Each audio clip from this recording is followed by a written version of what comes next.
Ramlata ma'am, are you there?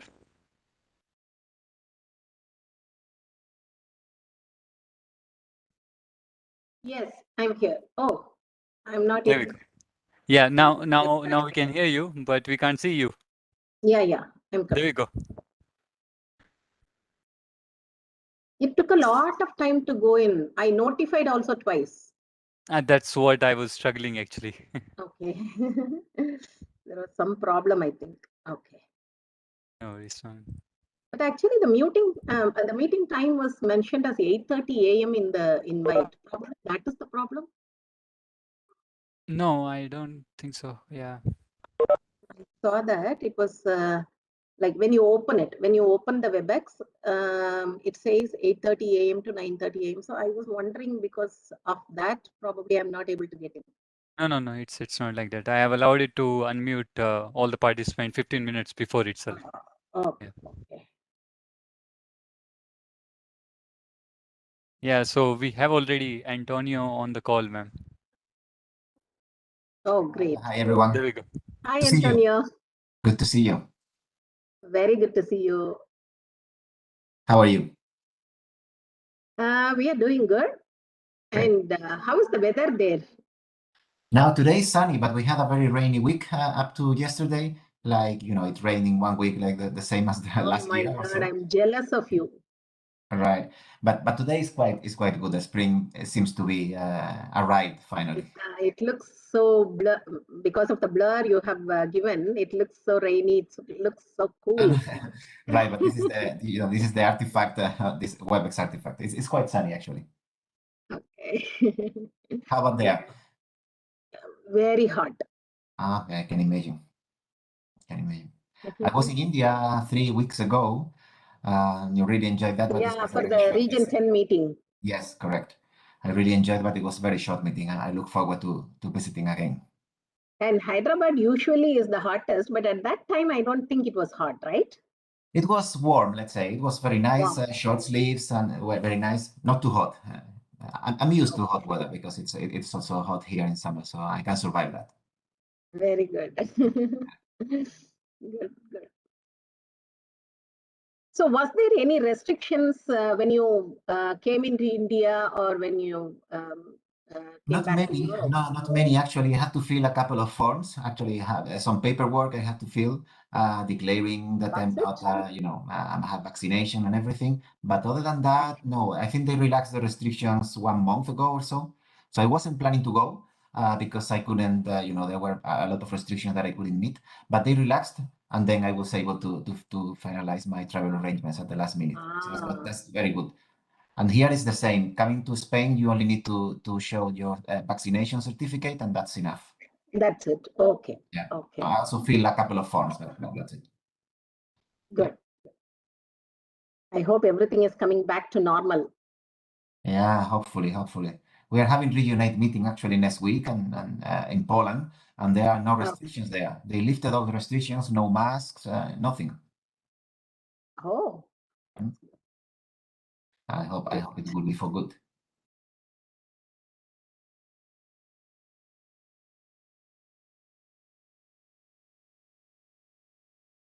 are we starting, Ramnik?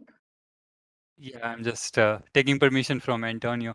Is it okay to live stream on YouTube on our channel? Because many of the members will not be able to join the WebEx due to this technical issue, and we will be recording this as well to upload on IEEE TV. Will that be okay? It's perfect for me. No problem. Perfect. Thank you. Yeah, thanks for arranging this, for organizing this. It's very nice.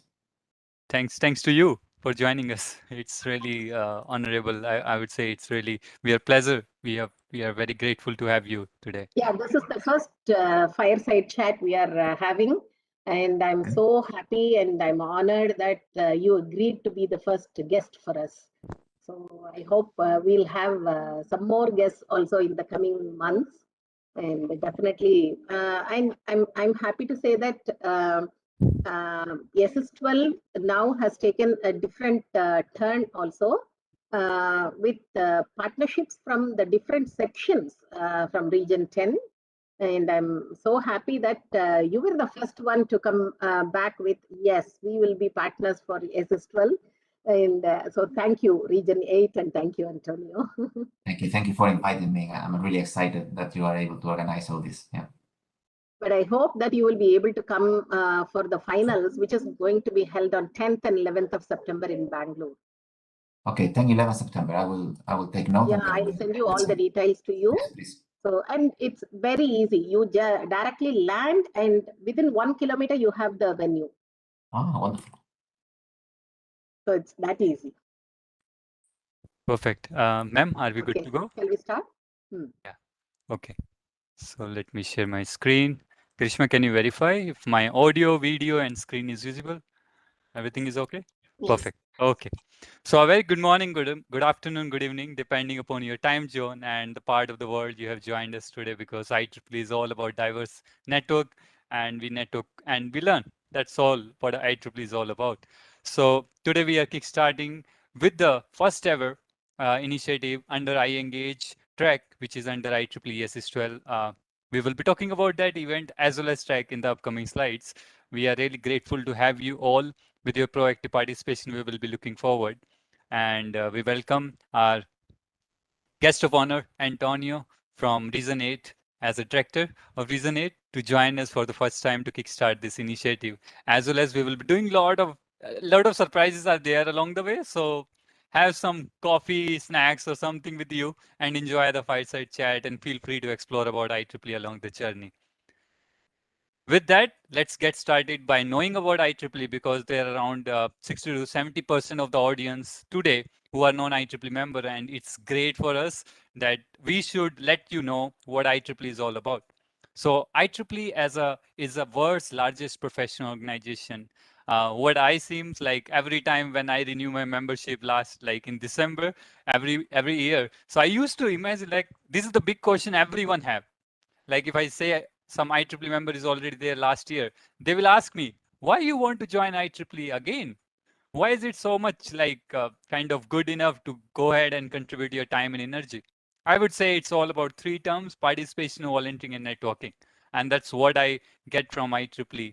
And that's what we are going to give you and share knowledge of our guest of honor from today's fireside chat to all of you.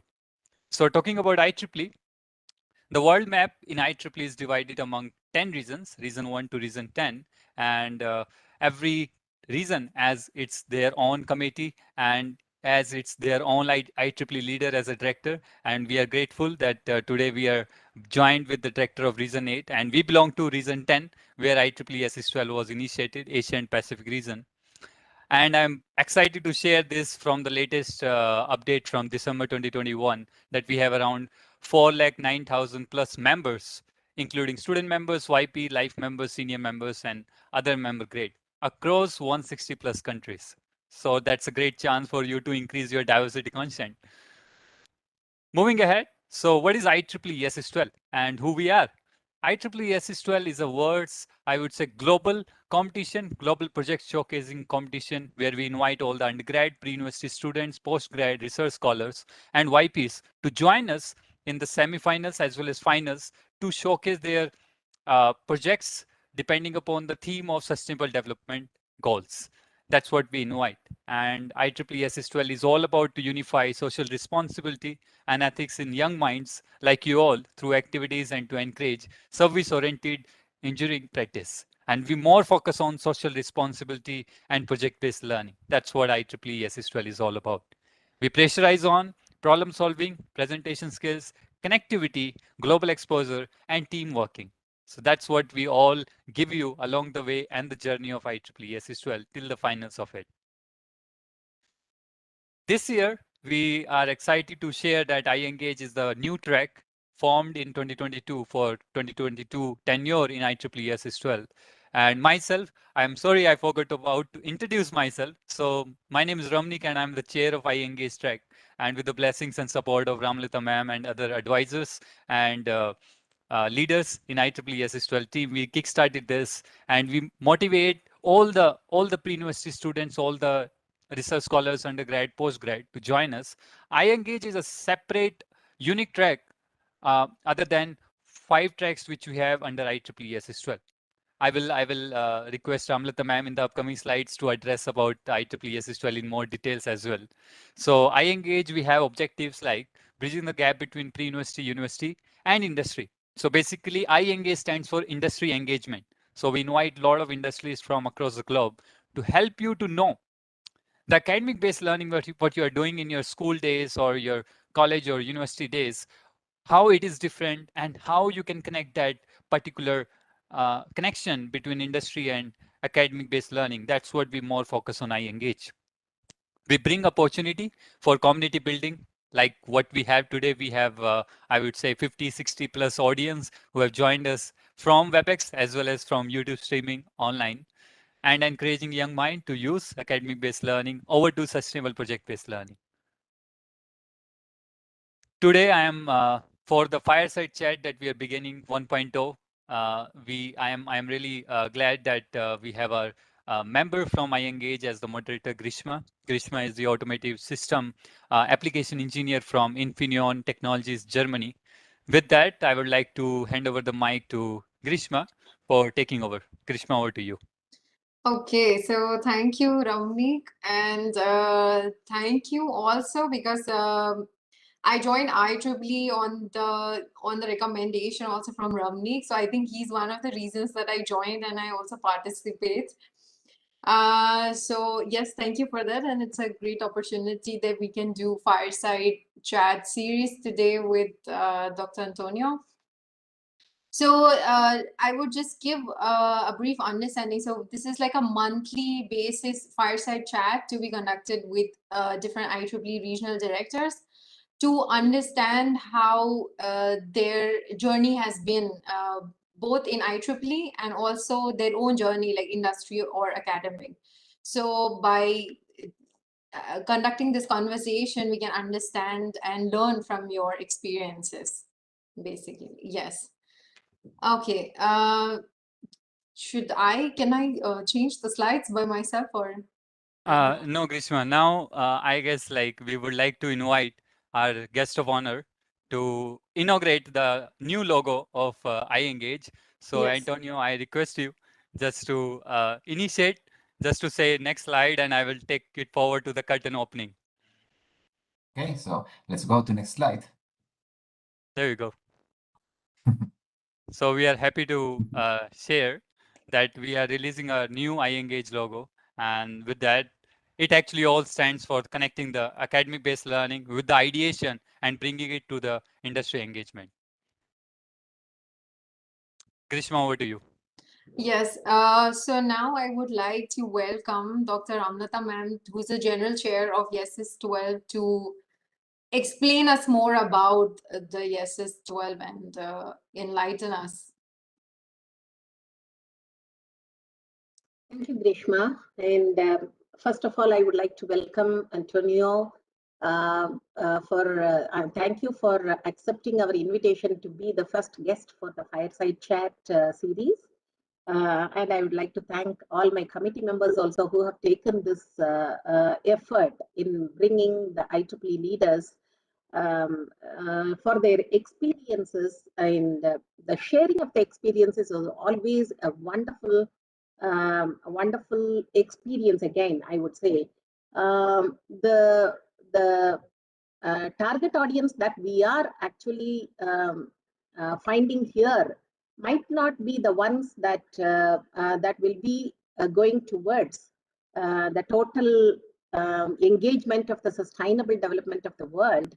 But at the same time, I'm sure that whatever we are discussing here will definitely reach the larger audience when we post it on the IEEE TV as well as the YouTube channel. So let me talk about what we are thinking when we are having all these chats, webinars, and other events under YESIST12. YESIST12 in itself is an abbreviation which mentions youth endeavors for social innovation using sustainable technology. Sustainable technology is the need of the hour right now, and this, when connected with the social innovation, it actually completes the cycle. And the completing of the cycle cannot be done only with technologists or the government organizations or the non-government organizations or even associations like IEEE. Everybody has to come together to make it work. And that is where the youth come in. So the social responsibility that we instill through this youth endeavors for social innovation using sustainable technology in the young minds through the activities like webinars, fireside chats, competitions, and even trainings will encourage the service-oriented engineering practice. That is what we are hoping. I have been an educator for the past 35 years, and my whole concentration has been on assistive technology and service-oriented learning. And for this service-oriented learning, I used to make the students to go to the society, like the community around us, and find out whether there are any issues where they can actually contribute their engineering knowledge and bring out something, even if it is a very small thing that will finally end up as a solution for a problem or as a support for something for the community, then I used to give them the full mark. And this actually inspired many of my students to the undergrad students themselves in producing uh, projects which actually work towards the societal solutions. And this was the basis for starting this YESIST12. When I started it in 2013, as a small one, we had only 2 countries participating. But after 2016, we started with full energy and vibrance. And I would say that right now we have 6 tracks covering around 30 countries, having some 3,000 to 4,000 students every year participating either under the pilots or under the finals or as volunteers, then speakers. And of course, the target users of the technologies that are developed also have been variant with different countries participating. And I'm very happy to say that the 6 tracks that we have in our YESIST12, each one of them is unique with the either the contributions that are required from the students, like the innovation challenge track looks for innovation component, the maker fair track looks for idea to product. It's not the project, it has to be a product, a prototype has to be developed. And the junior Einstein caters only to the students of 12 to 17 years of age. Like that, for each one, we have a unique characteristic. The V power is the one where we encourage diversity and inclusion.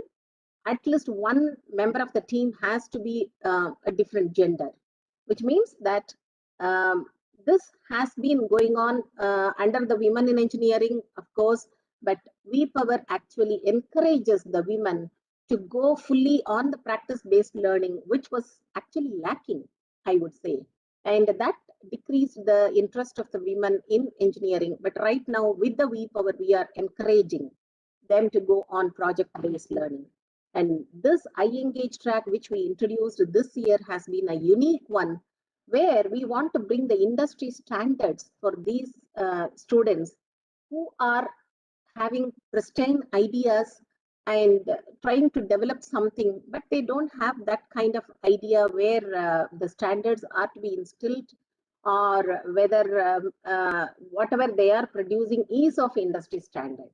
So that is where actually this iEngage track comes in, bringing in mentors, bringing in supporters, and engaging them, educating them, and training them about the industry standards, and bringing their project into actual product or an even entrepreneur.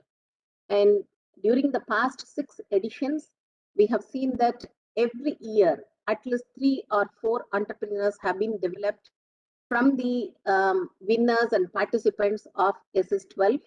We are keeping track of them, and we are happy to say that we are forming an alumni forum also for YESIST12. so that we can engage our alumni who have gone into industry as mentors for the new participants of YESIST12. So we are going from strength to strength, and I'm happy to say that this fireside chat is another way of intimating to the students that we are bringing the leaders from industry, academia, and also who have shown their contributions in IEEE, how they can bring their own contributions also to IEEE and contribute to the society as a whole. So this is about YESIST12.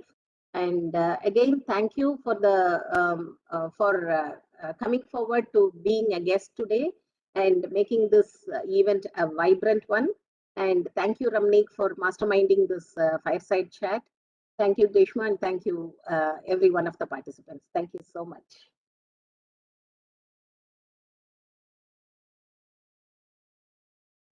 Yes. So thank you, Dr. Amlata ma'am, to enlightening us and giving us this information, which I think a lot of people would find it interesting to know about the YESIS12. So now, without any more delay, I think we should go forward to also introducing our guest of honor for today. So Dr. Antonio, welcome to you to our fireside chat. And just a brief introduction. So Dr. Antonio is the director of IEEE Region 8. He's a professor of electronics engineering at University of Seville. And we are really, really glad that you took our time to talk to us today. So without any more delay, maybe we can go into the questions or conversation. Is that okay? Please, Grishma, let's get started. Yeah. Okay, okay. So yes, Dr. Antonio, so we know that you have been part of IEEE for like almost more than 15 plus years now. So how has been your journey so far? And also, what was your motivation to become an IEEE volunteer? Yeah, thank you, Grishma. Before starting, I would like to thank everybody here for attending, and especially, of course, Ramnik. Grishma, I'm happy to see that you are a member of Region 8 living in Germany, so that's Yes. wonderful. Yeah, and Ramalatha, of course, for being the brain mother of this wonderful program, which is YESIS12. I think that you have very, let's say, honorable aims, and I'm really happy to see that you are making good progress towards that. I'm really happy to see that you are organizing all this, and thank you for inviting me. It's my honor to be here. So yeah, I will try to share some of my experience to answer some of your questions in the hope that they can be useful for anybody here. As you say, yeah, I've been an IEEE volunteer for something like 20 years, maybe 15, 20 years now, yeah. Actually, I started my IEEE journey, let's say, in IEEE societies. So at some point, I was still a PhD student at the university, and there was a conference of one society that was going to be held in my city, in Seville. This is southern Spain. So I thought, oh, yeah, this is my field. I'm working on this. I don't have much experience, but I would like to help a little bit in the conference, right? This was Industrial Electronics Society conference back in 2002, I believe. So I contacted the organizers. I said I want to help, and I was really surprised that they were really open people. Through my life as an IEEE volunteer, I have been lucky to find very open people that always welcome some other members or volunteers to join, and that this is really wonderful. I'm trying to do the same. So that's why that's how I started, but helping in this conference. Then I met some people during the conference, and I really loved the things that they were doing in the society, in the Industrial Electronics Society. So I kept helping them. I volunteered for a couple of committees. That I joined these committees. Then I also wanted to help in other places. I volunteered for young professionals. That it was called Gold at that time. So I moved to the section, helping in this part. Then I moved up to the region, and so on. And so I'm always trying to find things where I enjoy being volunteer and where my, say, my skills or my abilities are useful for people. This is more or less my story in IEEE. Okay. Okay. So you joined basically when you were in your PhD. You joined during Yeah, that. yeah. So there was a student branch in my university, but it was very, very dormant. No activities when I was a student. So unfortunately, I couldn't have much involvement as a student. But then Mhm. afterwards, when I started pursuing my PhD, I found some other activities. So I missed the part of being a student, an active student member, let's say. But Okay. still, it's okay. Okay. Okay. Yeah, that sounds really interesting. And I see that you must have gotten a lot networking benefits also being part Mhm. of IEEE. Yes. Okay. Correct. Yeah. So also would like to know a little bit about your academic career. So being a student and then now you're an associate professor, if I'm correct at that. Yes. If you're an associate professor, so how did you go about that and how did you decide, yeah, you would like to be a Okay. professor? Yeah, so before getting my first degree in engineering, in electronic engineering, I already had a scholarship to help with some projects in the departments there at the university. At that time, of course, I didn't know much about engineering yet, right? But I noticed, I understood that I liked the research, I liked the things that were done at the university. However, Mhm. when I finished my degree, I didn't stay at the university. With some friends and colleagues, we started a startup company, Oh, right? okay. Yeah, that was around 2000 or 2001. We started this company. Uh, for some of you who were there, that was the dot-com bubble at the time. So we Yeah. started a dot-com company. It survived for some time, and then at the end, it was absorbed by some other company that eventually did some other things. But we learned a lot with that adventure, let's say. But at the Mm-hmm. same time, I didn't want to lose contact with the university and with the amazing things that they did there with this Mm-hmm. research and trying to do new things and so on. So when the company took some other direction, I started my PhD, or I continued my PhD at the university because I didn't lose contact before. And then an opportunity arose for having a position, a tenure track position, at the same time that I was doing this PhD. So I took that, and then eventually I finished my PhD on microsystem technology. This was my field at the time, and then got tenure about 10 years ago, I think 2011 or 12 years ago. Mm-hmm. So I got the tenure, and yeah, I love creating new things. I love interacting with the students. So I believe this is the most wonderful job in the world. So I'm really happy being university professor. Ah, okay, okay. So it seems like you are a very curious person because first you also like founded a startup and you worked in it, and then now being a professor always comes with research and looking Right. into new avenues. That's true. Yes, so as you are a electronics engineering professor, so we would like to know also what are the most exciting and challenging areas of research currently. So because most of the people who have joined are also like young professionals or students, so if they would like to go into further areas of research, it would be Definitely, I really would recommend helpful. that. Yeah. Yeah, I would recommend that to anybody. As I said, I like creating new things. So I like the research very much to try to do things that have never been done before, right? So my Mm-hmm. research area in particular is microsystems. This is using electronics technology, the same technology that is used to create integrated circuits, but to use these technologies to do things which are not exactly integrated circuits, but something different. For example, in my case, this is for biomedical applications. So we try to create micro chips or microsystems, micro devices, which have biological components on them, or they have fluidic components on them. So we are able to move small amounts of fluid inside a chip. Uh, the project that I'm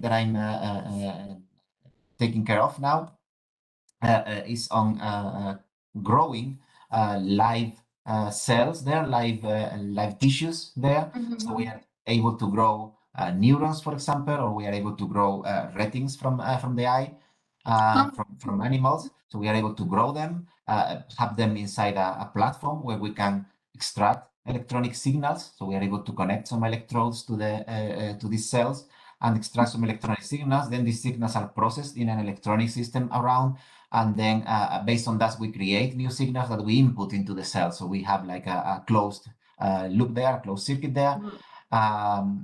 And this is something, it's not easy, right? And these cells tend to die very easily, so it's not easy to keep them alive. But I believe this is a very interesting field. This interaction between this interface between electronics and the electronics world and the biological world, right? Where you are able to do things. So this is one of the things. I believe there is also a lot of things to be done in the area of artificial intelligence, of machine learning. You know, this is very trendy everywhere, all right? Closer to my field is where you do this artificial intelligence on the edge, machine learning on the edge, right? So instead of having these big computers on the cloud where they are able to process and to create this artificial intelligence, some people, we are trying to do this, but in small, very limited devices that can be very cheap and that can be everywhere, right? So we have small microcontrollers, maybe 8-bit microcontrollers with very little memory, very little computing capacity, but there is still the possibility of doing some machine learning, some inference there, right? So the training can happen somewhere else, but we are still able to do some things. And these things are very cheap and can be everywhere and can, and then all the information, all the intelligence that these systems on the edge of the internet, right? Not on the core, but on the edge of the internet. All the intelligence that these devices are having can be integrated and then sent to the cloud and sent to the internet. So this is also an area where I believe that there will be a lot of things to do in the near future. Okay, so it's the work that you do is also very interdisciplinary. Yes. Yeah, I believe this is the future, right? So the days when some people learned or knew only about one very narrow specific field, I think these days are gone, right? So we need to widen our view, try to interact with people with different disciplines, and this is where the research the knowledge is advanced. Okay, but first, this is just an additional question also from myself. Like, if for someone who is like studying right now, what would you then Okay. recommend them to look into? Like, if they're doing electrical engineering, should they also be interested in other aspects and how to go about it? Maybe Yeah, you can definitely. say. As I said, I don't think that these days you should focus only in one aspect. The career for everybody will be very long. The professional life will be very long, right? So it's very likely that they will have to change fields more than once in their life. Maybe 40 years ago, people started in one company, working for the same company for 30, 40 years, and then they retire and that's it. But this is not the case anymore these days. Professionals need to be prepared to change fields, to change companies several times in their lifetime, and this is perfectly fine. So I will say don't try to focus too much. If you really like one field, this is okay, but try also to be open to learn new things which come from related fields. So be open to biomedical, why not? But also be open to industry or to mechanical engineering, so that you can coordinate that with electronics or maybe chemistry or some other fields, that because this is in the interface between different areas is where the advance in technology is done. Okay, yes. Yes, it is. It's really important, I think, in today's times. Yes, that is true. Yeah. As you said earlier, that you were initially when you joined, you were also like society membership in IEEE. So coming back to that point, so how does taking a society membership in IEEE will help someone who's an IEEE member, and what is really the importance of being part of a society? Right. Yes. So Ramnik did a very nice introduction to IEEE, but most of us know that IEEE is a very complex organization, right? So he mentioned about the organization in regions. So the world is divided into 10 regions geographically, but also as we are the largest organization in technology, the largest professional organization in technology, we have members from different areas, right? So we have people who work in electronics, in circuits, but also some other who work in computer science or that work in in signal processing, in information theory. So there are different backgrounds, right, in our members. And people working in the same areas, they belong what we call the same society, right? So for those who don't know exactly what a society is. And I believe this is really important. I love being able to meet people working in fields different to mine, but at the end, when you are trying to do some research collaboration, it's good to know where people in one specific area are gathering together, right? So my society is industrial electronics. I belong to 3 or 4 of them, but my home society is industrial electronics, so people who work in electronics are there. But when and I'm a member, but when I want to find somebody working in some other fields, I know that there is some other society which is dealing with that field, and that we can find some collaboration there. There is one society, for example, in engineering, in medicine and biology, so we have some collaborations there. So this is in society. This is where you really exchange knowledge and you really exchange experience with people in your field, right? Where you find partners for projects, partners for businesses, where you participate in conferences. They organize amazing conferences. And very often these conferences are organized by 2 or more societies, so that this interaction that I mentioned before can happen, right? But they are organized by societies.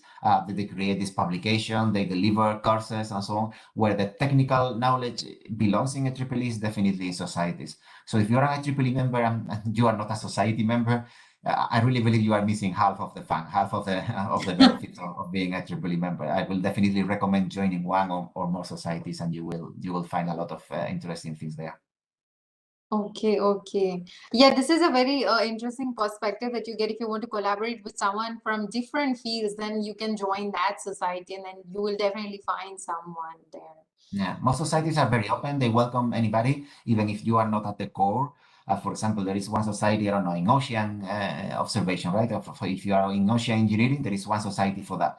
But if you are only, let's say, bordering that field, I'm sure this society is very open and they will welcome you and provide different inputs. So you don't have to be completely within the fields of one society to join. You can also join because you are partially interested. Maybe you are thinking of doing something related to that field. So join the society, learn what people there are doing, and that will be very, very valuable for you.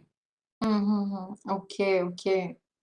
Yes, so I hope more people will be interested than listening to you to also join, get society memberships. I hope so. Yes. So yes, this is also one very interesting question. So how do you see to strengthen relationship between industry and IEEE? Because and there's also something called IEEE Standards Association. Is that one of the most important link that you would say is between industry and IEEE? Yeah, that's a wonderful question, I think. Maybe this is one of the things that we need to improve a little bit in IEEE, right? I'm an academic, right? So I don't belong to industry. So what I can contribute is limited, definitely. But I have some idea, of course, right? So the Standards Association is the part of IEEE which tries to bring companies together to create this standard so that they can collaborate in creating uniform standards that everybody can use and so on, right? Probably the most well-known standards is Wi-Fi. Many people don't know that Wi-Fi is an IEEE standard. So the possibility that you can buy a mobile phone which has a Wi-Fi chip inside, and then you can connect to the Wi-Fi at home or at the university or everywhere, that this Wi-Fi has been manufactured by a different company. The fact that they are able to talk together and that you can connect, this is thanks to an IEEE standard. This is the 802.11. So this one standard that everybody's using in their daily lives, and it's thanks to IEEE.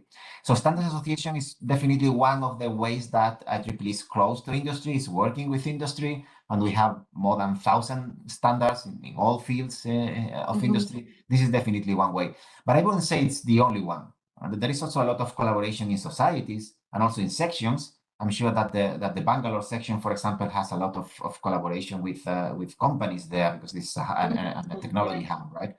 So there are many industry-oriented conferences. There are industry-oriented publications. We just launched one last year, which is called Discovery Point in Communications. So all the knowledge in IEEE that we have related to communications and which is useful for industry is there, so that the industries can come to this publication and find the relevant information there. So there is a lot. Probably sometimes we are not that good in letting industry know that this is there. We have a lot of value to provide to industry. Maybe we are not that good at communicating this value, so we need definitely to improve this. But I'm really sure that industry practitioners, people working in industry, can really benefit for joining an organization like IEEE. Okay, okay. So Yeah, for example, I'm sorry, if I can add something else, for example, being an IEEE member when you work in industry, I mentioned before that we need to get used that we will be changing jobs quite often, right, in industry. So being an IEEE member can help you in better understanding the job market, what is the job market out there, can help you in transitioning to a new job or to a new city or new country because you have your networks, your stable networks in IEEE, even if you change jobs, that is very beneficial. I have had the experience of members who have moved to a different country, and the first things they do there, the first professional thing they do there, is try to contact IEEE members in the new country because these members can help them connect with new people, know new people in the profession, establish new connections. So that can be very helpful, for example.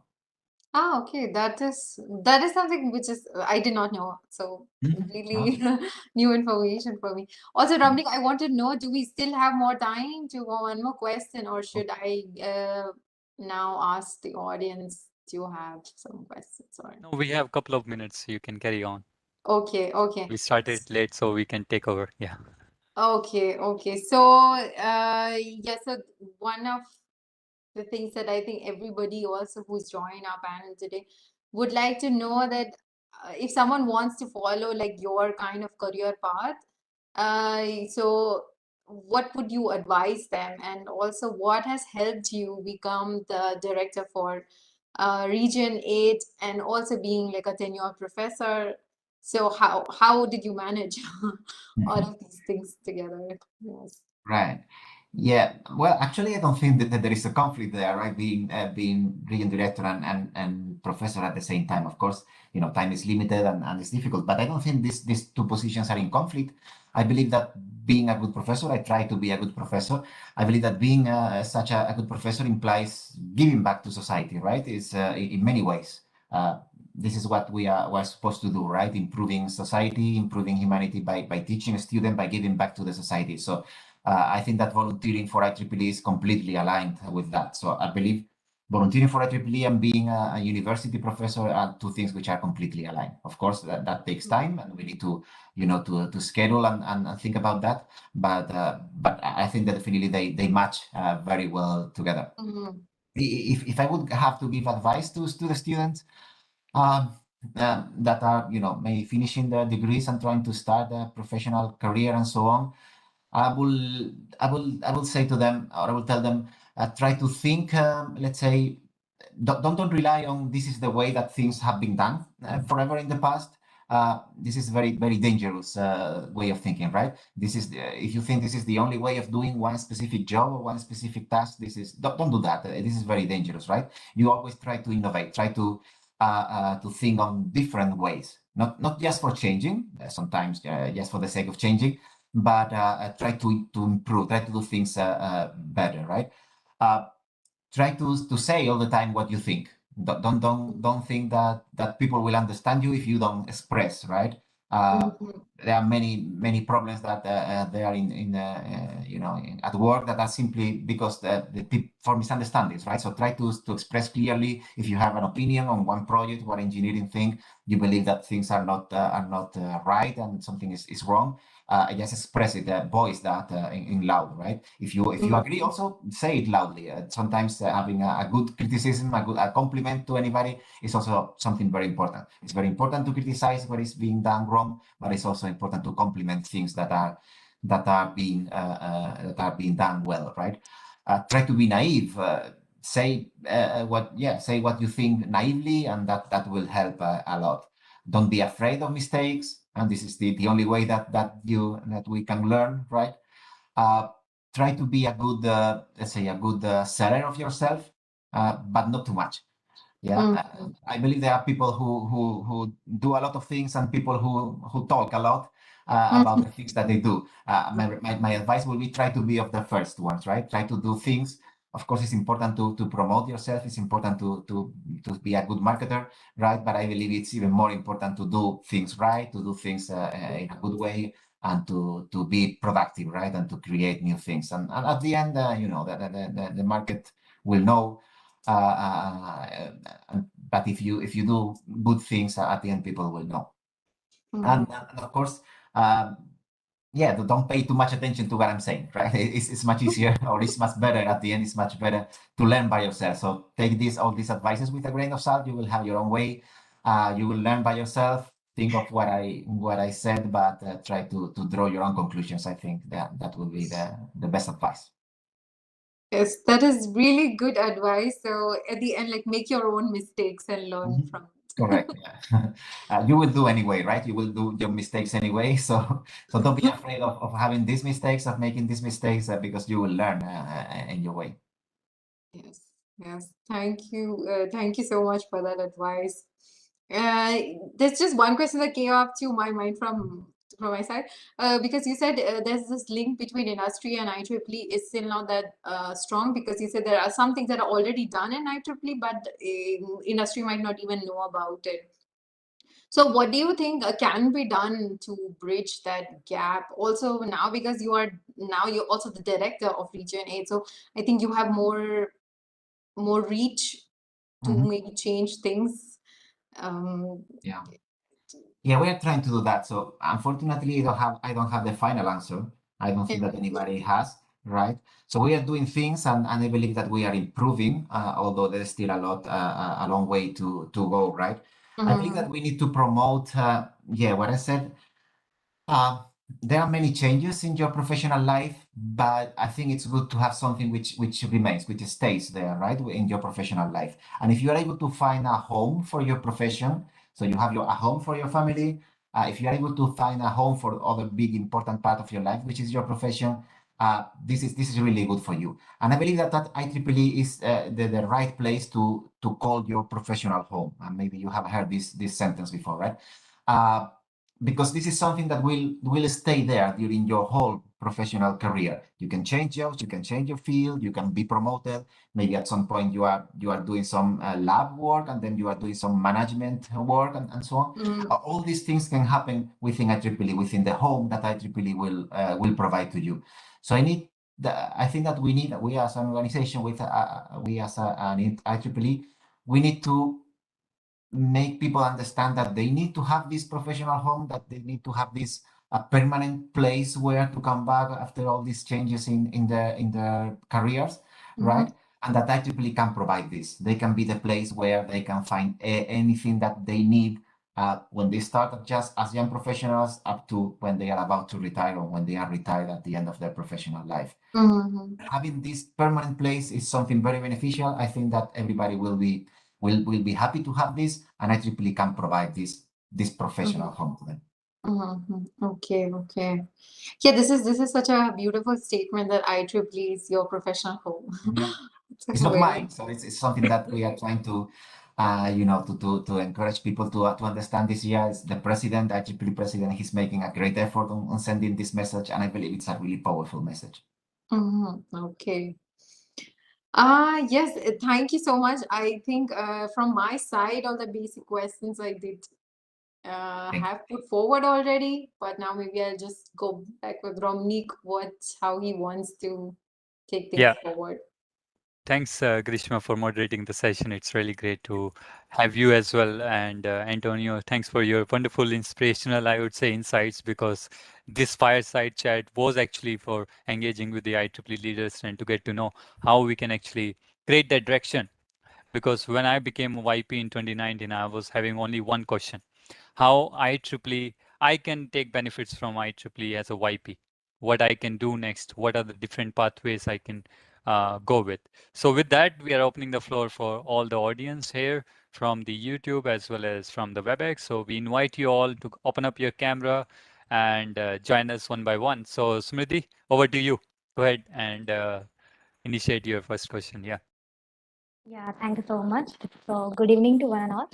So, my question is like, what kind of advice do you have for the students who are working in the domain of robotics, like research or robotics domain? Yeah, thanks for that question. So as I said, my field is electronics, right? Not exactly robotics, so I'm not an expert in that field.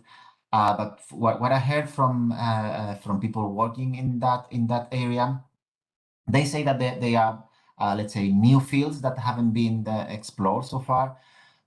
For example, the integration of robotics with drones, right? So I know some people who are working in this field, and they are integrating robotic arms and manipulators and so on in drones that fly over there, and they are controlled.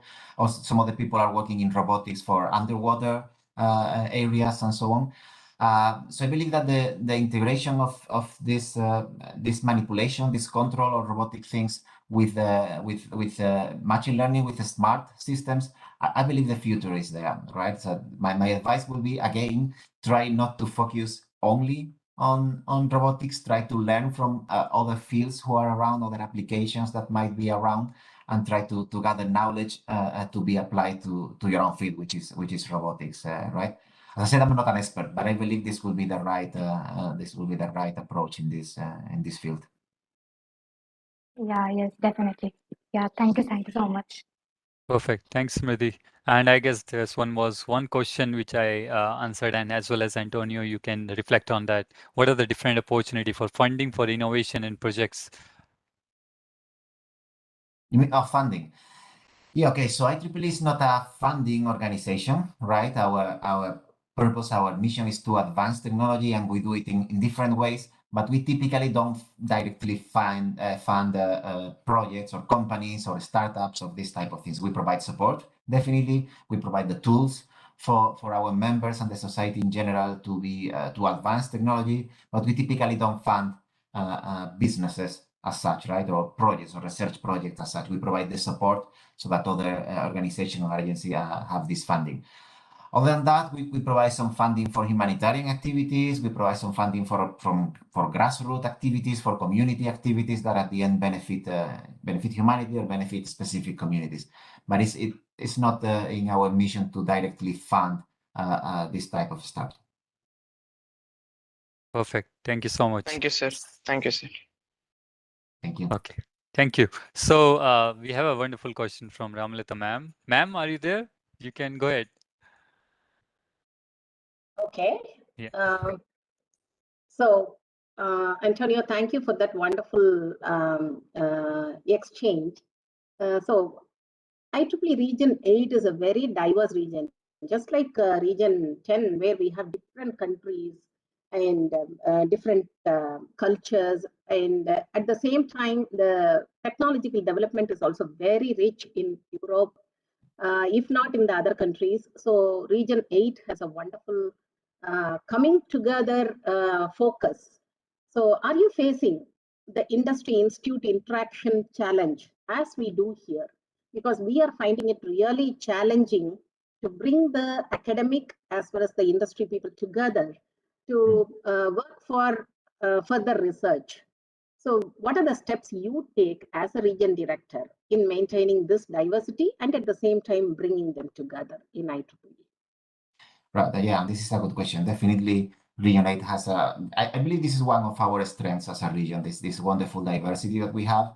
For those of you saw the map that Veronica shared before, but Region 8 covers Europe, Middle East, and Africa. So from Greenland to Siberia and from Sweden to South Africa. So it's a huge region and very diverse, right? So we have people from Central Europe or Northern Europe, people from Central Africa, from Middle East, from Iran, Kazakhstan.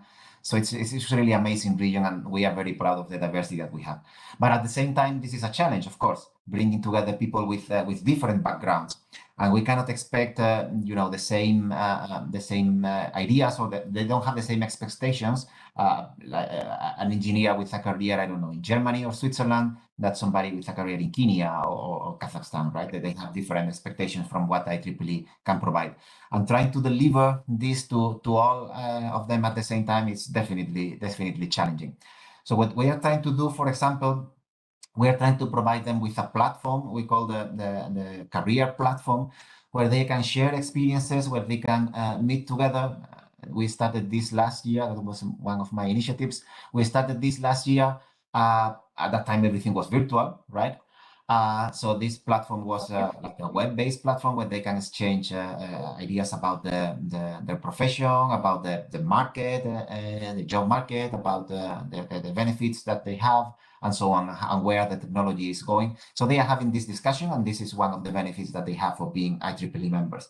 When we are able to go back to normal, we plan to replace this or to add to this, to complement this with some, of course, in-person interaction. So we are able to get together and create events specifically oriented to the professional development, right? We have many events and they are wonderful about technology, about circuits or whatever, but we want to have some events also related to the profession, to the how they can progress in their professional careers. So right now it's virtual, but we hope to have that in person. We hope that we can have these events in different parts of the region because, as we mentioned, the requirements or the needs that our members have in different parts of the region are definitely different. So this is one of the initiatives that we are having. Do you have a website for this career platform? If you can share it, I would like to go through that. Yeah, maybe I can find I can find and put it in the chat. Yeah, check, and I will copy and paste there. Should be somewhere. Yeah. So I will put in the chat for the webinars for all of you to. Yeah. You can go there. You can register. It's open to everybody, of course. You can register and see some of the discussions that are happening and participate. I think that can be some of the questions and some of the things that were posted here are already discussed there. So you can have more feedback there. That will be great. Okay. Perfect. Thank you so much, Ramlata ma'am, for that great diverse question. Because I personally believe when I do IEEE sessions and I used to play a game that is finding diversity constant. So I just ask them, hey, write down 10 friends from your circle and then strike out the names who belongs to same gender and same country. And then many of the members on the call, they get 0. So if you get more than 0, it's all your diversity constant, and that's what IEEE is all about: diversity and inclusiveness. So coming to questions, coming to the questions from our registration form, there's one question from Smriti. So she is mentioning, as a new student branch, IEEE student branch, how we can, like, what are the different advices or best practices we can adopt to, I would say, stabilize our IEEE student branch, and what kind of activities we can do. Okay, so as a new student branch, so I believe that the first thing to do will be to collect a team of people who are really passionate about technology, because this is what this all about, right? People who really want to do things related to technology. If that's the case, that I hope you're able to have this team, then I would say try to organize something. Try to start small, right? Do something at your university building, university campus. Try to create. I'm sure that you will find volunteers who are able to give a talk, to organize a workshop on something. Try to engage people and slowly and be growing slowly. One thing that works very well is to spend some money on having some drinks or food for people to come there, for people to approach and attend your events, and do something which is fun, right? Which is based on technology and at the same time is fun, right? For example, in Region 8, we have also started some initiative to create contests for students. So we are providing hardware platforms to students, and they create whatever they want. And you will be surprised about the imagination that people can put in this. So you spend some money giving them maybe some Arduino and a few components and so on, and a topic, and they can come back with a project, and then you evaluate the projects, you grade them, and you give some small reward to them. And this motivates people students very easily. So having these things which are at the same time based on technology and fun, right, together, I think this is very useful. So I would recommend trying that path. Yeah, thank you so much. And we have a question from Saraja. Saraja, over to you. Hello everyone. Hello Antonio sir. It is really good to have you here. And my question was that how is the scope of electronics in Europe and Middle East? Like I myself being from electronics and telecommunication background, I wanted to know the scope over there. So can you repeat? It's about electronics in Europe, Middle East, but what was the question? My question was, am I audible properly? Okay. So my question was that what is the scope of electronics in the Europe region and Middle East? What are the hubs for electronics? Yeah. Okay. Yeah, that's Sorry. scope. Yeah. Scope. Sorry about that. Okay. Okay. Yeah. So we have a few places that I would recommend you to visit if you are interested in electronics. Definitely, we have a hub in southern France and northern Italy around the area of Grenoble. This is where the ST Microelectronics is based, and they have amazing facilities there. I've been there, and we have a couple of IEEE milestones actually there. There is another place in Austria, Infineon Technologies, and also in southern Germany. I would say these are the areas within Europe with most of the electronics facilities are based. Of course, Northern Europe as well, in the United Kingdom, Sweden, maybe a little bit of Denmark. If you go into power electronics, they have a lot of industry in Norway, Denmark, Northern Germany, right? In Middle East, Israel is one place where electronics, especially based for defense applications, they have a lot of industry there. And I have seen some development now in the area around Emirates, Abu Dhabi, Dubai, and Bahrain as well. So they're having a new industry there. I would say that these are the focuses. Of course, there are very interesting startups and smaller industries everywhere in Europe and Northern Africa as well. Thank you so much. Perfect. Thank you so much, Saraja, for that question. And that's the beauty of IEEE. Let me tell you again, whenever you want to explore any career development or any kind of like, if I say I want to join PhD in Europe, so who's the first person I'm going to connect? Maybe Grishma, Antonio, or anyone from Reason 8. So that's the beauty. That's the beauty of IEEE. Connect with the people, explore. I would say rather than grabbing the opportunity, create your own opportunity. That's what we need to always think and always work on in IEEE banner. So with that, I guess, do we have any other questions from any other? Yeah, Ramlata ma'am. Yeah. Antonio, I went through that career inspiration website. It's fantastic. And some of the discussions are really good. Is it open to all regions or is it only for region 8 members? So it's The open to questions. Can I also post a question? Sure, sure. So we try the questions to be relevant to members in Region 8 because at the end it's a Region 8 careers platform. But I think that there are many things which are relevant to anybody in the world. So you are more than welcome to post questions there. We have a number of volunteers, all of them coming from industry, except myself, right? I'm academic, but yeah, I'm always trying to help. I saw But that. the rest of them, yeah, the rest of them come from industry, and we have they have volunteered their time, so they are monitoring the platform, they are contributing to the discussion, and so on. So please do post questions, post debates and discussions there. We will really appreciate that. So should I select the insider first and then post the question, or can I just post the question and it will be rerouted to anyone? You can do both. So we have these insiders that have experience, and sometimes people want to listen to their opinion. They want to know their particular opinion. So you can post something there, and people do like this, or you can have like an open question, and then anybody can participate. Anybody can. Okay, You right. can do both. Thank you, Antonio. You're welcome. It's fantastic. I think so. I hope it will be useful for people to participate there. Perfect. So with consideration to the time as well, it's already 7:12. We are about 12 minutes, but yeah, we started 10 minutes late as well. So it's totally fine. So with that, I would like to close the floor for all the participants now. But I will go ahead and let you know how to join IEEE because many of the members are non-IEEE member and they would love to know how to explore and what is the first step to get started with IEEE. So there's the link in the chat window. So once you click on it, it will ask you to sign up. Join IEEE blue button will be there. Just click on that. Make an account using your Gmail personal email ID.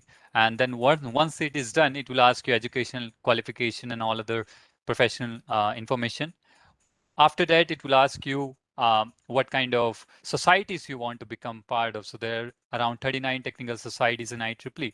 So as per your interest, as per your expertise or domain, would you like to explore? You can just add those, and they have their own membership fees.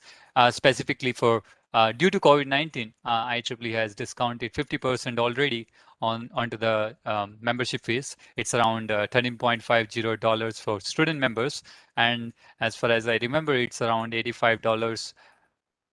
Yeah, 50% of that, and that's for professional members or professors. Research scholars can also join as a GSM, graduate student member, if you would love to, and then you're good to go and explore and participate, volunteer, network among the IEEE platform. And there are a lot of other sources which you can explore. Let me share your link for that too. There we go. So IEEE Students is one of the portal, like it's only not for student members, but you will able to understand how you can kickstart from participating and volunteering in the student activities as a professional. And YP is also one of the platform which actually IEEE Young Professional, like the members who IEEE members who are in industry and joins IEEE, they're gonna be the IEEE YP members.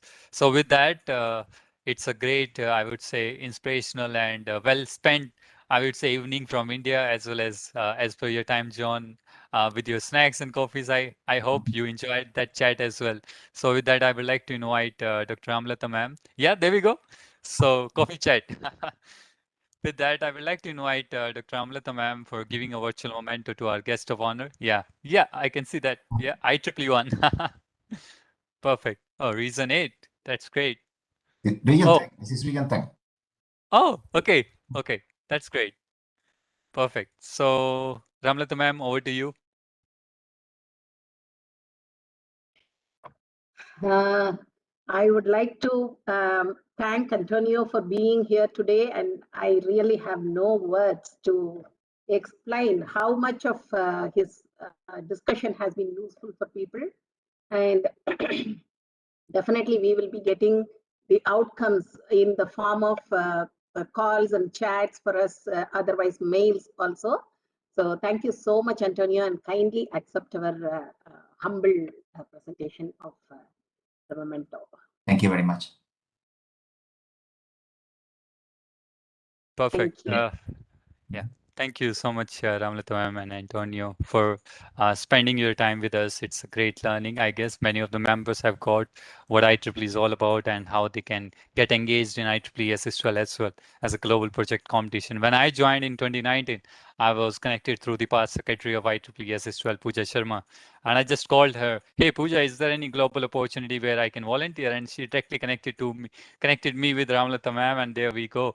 So it's a great platform. It's a great, I would say, what should I say, an interface which we provide to all the pre-university, university, and research scholars, everyone across the globe. It's not limited to IEEE members, so please mind that non-IEEE members can also join us from different parts of the world to showcase their project on sustainable development goals. I've shared the IEEE SSL link in the chat window as well, so feel free to explore there. With that, I would like to thank you to all the registrants and the participants joining us from Google Form who registered there, and all the members who are on the YouTube live stream. It's a great, I would say, uh, privilege to me let you know how many registration we got, and we got around 70 plus registration from different 8 plus countries: India, Bangladesh, Georgia, Indonesia, Kenya, US, Pakistan, Egypt, and Tunisia. And that's the beauty. That's the beauty how we can connect and bridge the gap and bridge the boundaries of different countries together. And we had, if you can see on the pie chart, we have around 36.8% of non-IEEE member joining us today, and 63.2% of IEEE members. But I guess IEEE members were also not aware about the resources which you mentioned, Antonio, today from your experience. So myself also, I got really great insights how to get proper pathway and attraction through IEEE membership. With that, we are ready to give a smile and we are ready for a group pic. So I would like to invite everyone to open up your camera and join us. And please don't leave the meeting. It's fine. We all are working from home, so we know it's fine. No worries to worry about your background.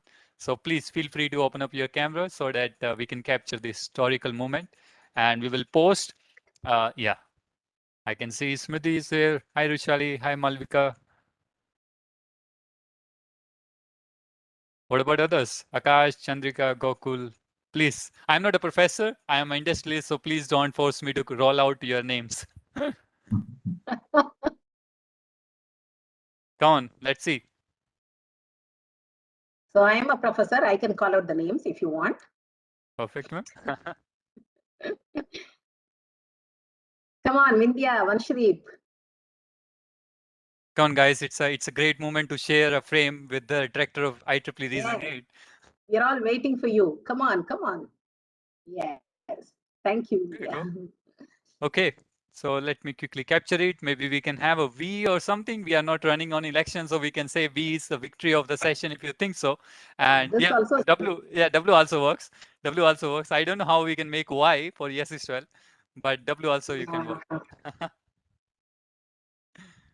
Perfect. Okay. On the count of 3, 2, and 1. Perfect. Let me give a check. Otherwise, technology will save me after ending the session. Hey, Ramnik, you captured, but I didn't got it. Okay, yeah, it's perfectly captured. Thank you so much to all the participants to join us.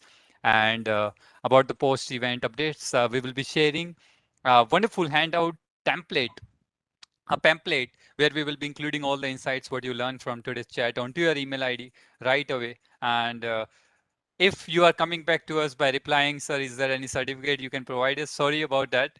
We actually prioritize knowledge over certificates. So no industry, as an industrialist in, I'm working currently in AWS. So I don't think so any MNC across the globe want participation certificate bundles from your resume. So feel free to grab the knowledge as much as you can. And we will be shooting out that pamphlet. And next month, we will be calling out another IEEE regional director for sharing their experience with all of you. So don't forget, please don't forget to leave the feedback in the WhatsApp group of the participants, and don't leave it because that's what I mentioned. Networking and participation volunteering is all about like what we do in IEEE. So thank you so much. Please take care of yourself and stay safe.